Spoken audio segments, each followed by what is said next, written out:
Hey guys, welcome back. Today we are going to be going over 3 American Express Hilton credit cards, that being the Hilton Honors card, the Hilton Honors American Express Surpass card, and the Hilton Honors American Express Aspire card. Now all of these cards are on offer from American Express and all bring with them slightly different benefits and costs. So we're going to use American Express's comparison tool to get a brief overview of the cards and kind of see some of the basic differences between the 3.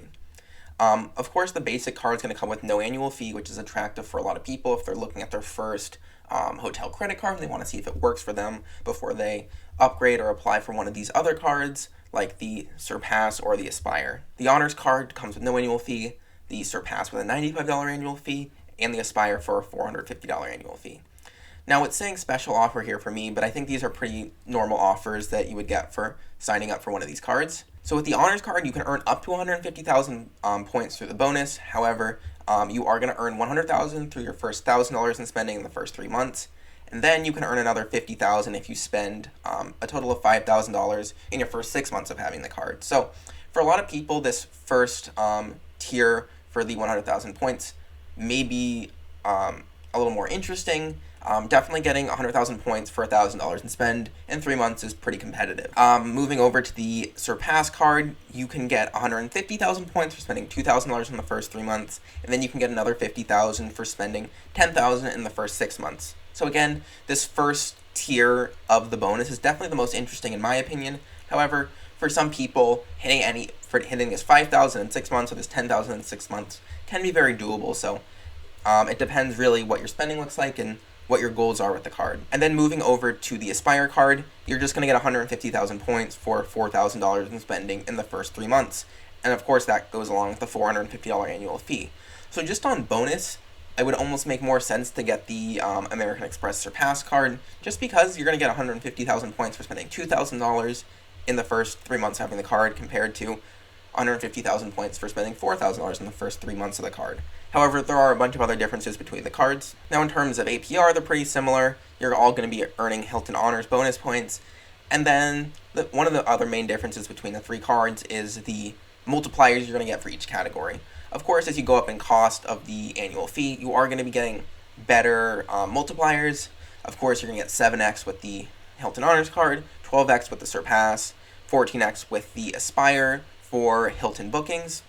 And then working our way down, you have different restaurant, supermarket, gas station, and then 3x and other points. That is across the board. And then these are just some of the other benefits of the card you'll see down here. Complimentary Hilton Honor status. With the Honors card, you're going to get Silver status. With the Surpass, you'll get Complimentary Gold.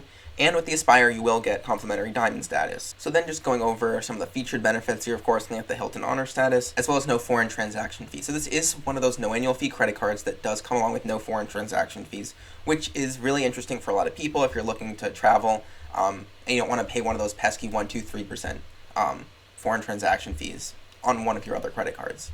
Coming over to the Surpass card, of course, the $95 annual fee, you're going to get Complimentary Gold status.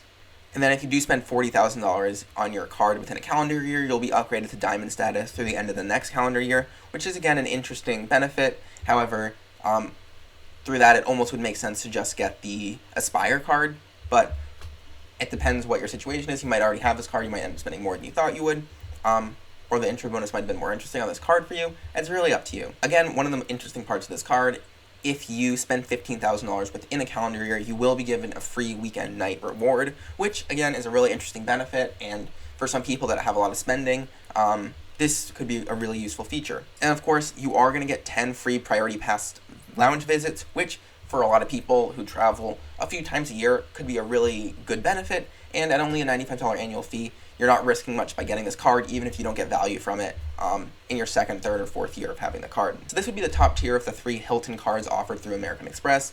$450 annual fee. You're going to get your biggest multipliers here. You are going to get Complimentary Diamond status. You are going to get a free weekend night every single year you have the card. And then you'll get another night after you spend $60,000 on the card in a single calendar year. And then this free weekend night is definitely one of the main ways people justify keeping this card in the second, third, and fourth year.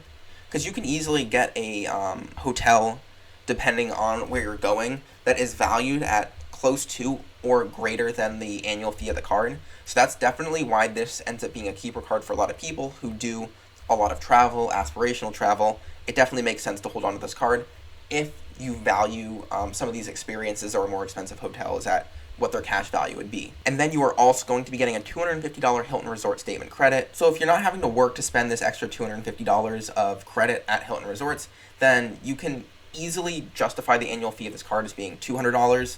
So then you can kind of justify getting your free weekend night for $200 a year, and you could use that on a hotel that's would be $800 to $1,000 in cash. So it definitely makes sense for a lot of people to hold this card long term if you can make use of the resort statement credit as well as the free weekend night reward. So just to set some context, I know these multipliers do look a little bit high, but a Hilton Honors point is valued around 0.5 cents per point, which is a little bit less than the general average of most credit card reward points being worth about 1 cent each.